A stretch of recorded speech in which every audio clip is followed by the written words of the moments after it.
Good evening, I'm Sally Mayfield. On tonight's episode, as the hospital turns, we will be following the case of Chuck Norris. Mr. Norris is undergoing gastric bypass. Let's listen in as Orange, Ginger, and Nutmeg tell Mr. Norris his post-op instructions.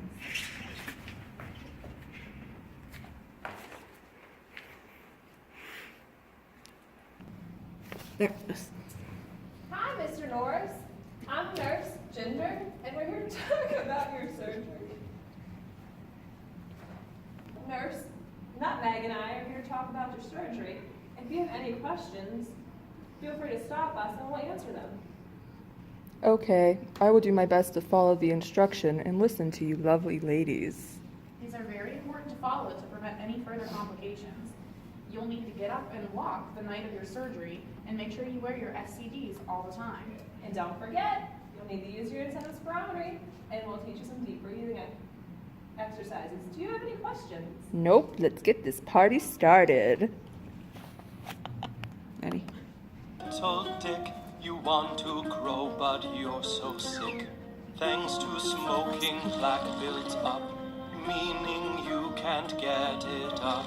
Twinkle, twinkle, little Dick, because of Sig, Steve stole your chick.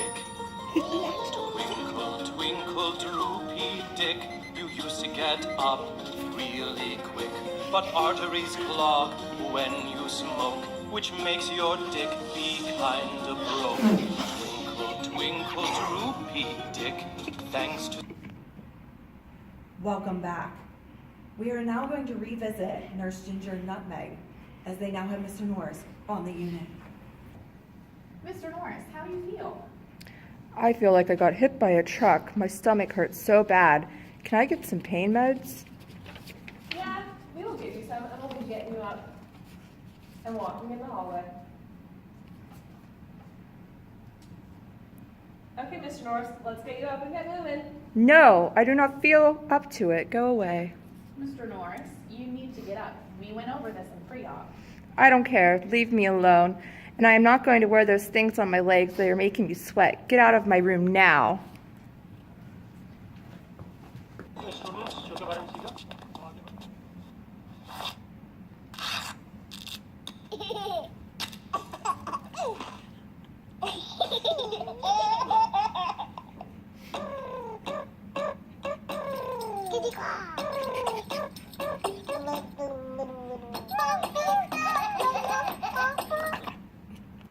When we left, Nurse Nutmeg and Nurse Ginger were trying to get Mr. Norris to follow his post-op instructions. Let's see how that worked out for him. Ding! Mr. Norris, your call light's on. Can I help you? I can't breathe. Help me. My chest hurts so badly. Don't let me die. I need a set of vitals.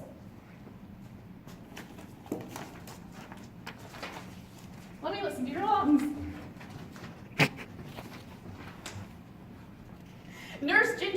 Nurse Ginger, I need you in here. What's going on? Mr. Norris is having chest pain. He cannot breathe. His O2 sat is 89%. I hear crackles in his lungs. His heart rate is 123. His blood pressure is 89/58. Can you call the doctor? I'll stay with him. We need to get him down to CT now and get a DQ scan. While I wait for transport, I'll draw some labs.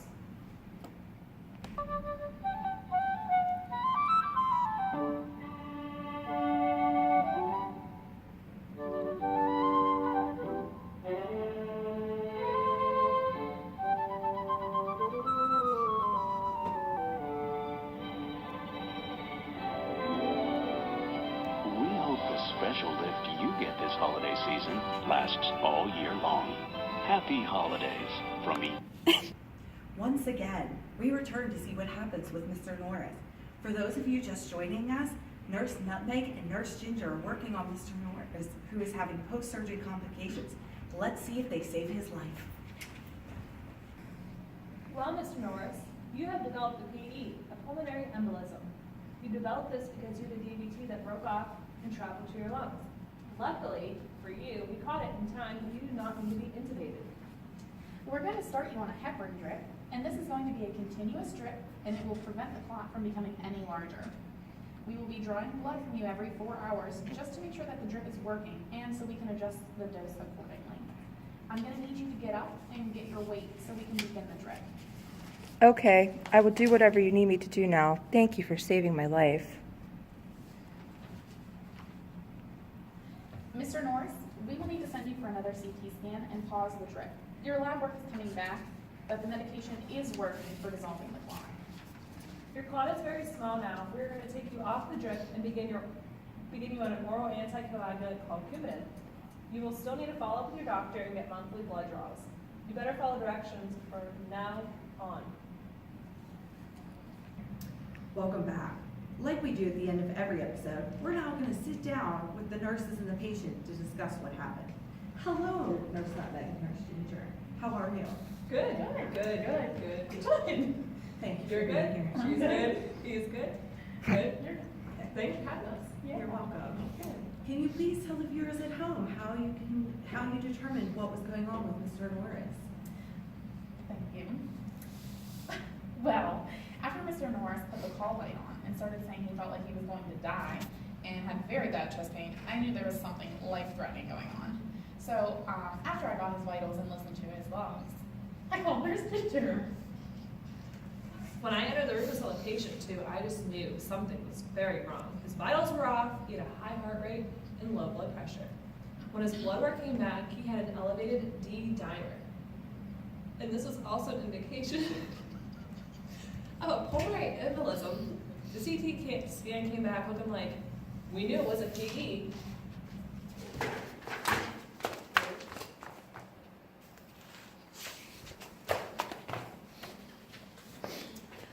Could you please tell me a little bit more about that heparin drip you started?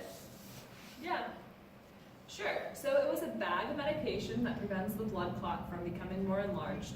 By doing this, the clot was able to dissolve and prevent further complications. Once the drip was up and running, we draw labs called an anti-wax. The lab comes back with a number, and then we adjust the drip based off of the number. For example, if it's 0.21 to 0.29, then you increase the infusion rate by 2 units and redraw the blood test in 6 hours. So here we have a heparin drip form. We also have propylene sulfate handy at the bedside in case there's a reaction to the drug. The patient will stay on the drip until their levels are therapeutic, and then they can begin oral meds. Well, thank you, ladies. You're great nurses, and you saved this man's life. No, thank you. Thanks. Sally. Thanks, Sally. Thank you. When we return, we'll be talking to Mr. Norris. Thousands of drivers. She's a world-class swimmer who stared down the best in her sport. But for both of them, the most challenging opponent was PE blood clots in my lung. It was really scary. DVT in my leg. I had to learn all I could to help protect myself. My doctor and I chose Xarelto. Welcome back. Joining me now is Mr. Norris. To protect his identity and HIPAA laws, he is dressed like this. Welcome to the show, Mr. Norris. Thank you, Sally. It's great to be here and it's great to be alive. Can you please tell me a little bit why you decided to have the gastric bypass surgery?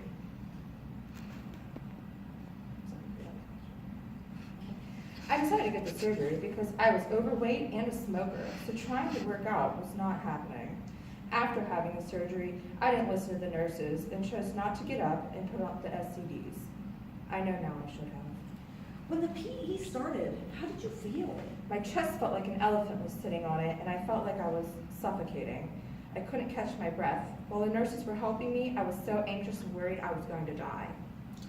What have you learned from this, and what changes are you making since being at home? I have learned that I need to listen more, which is hard because I'm a male. However, the main thing I should have listened to is getting up and walking and wearing the SCDs. Now that I am home, I'm on a special diet consisting of a heart-healthy plan. Here's the diet list. I also exercise to maintain my weight and blood flow.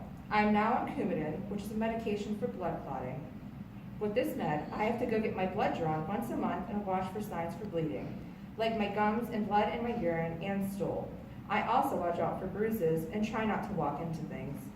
With the Coumadin, I need to watch my vitamin K intake as well. This was a life-changing experience, and I think the nurses and doctors at Healing Hands Hospital are magnificent. Thank you so much. Thank you. Joining us next episode as we talk to a patient who didn't want to follow their diabetic teaching. Thank you and good night.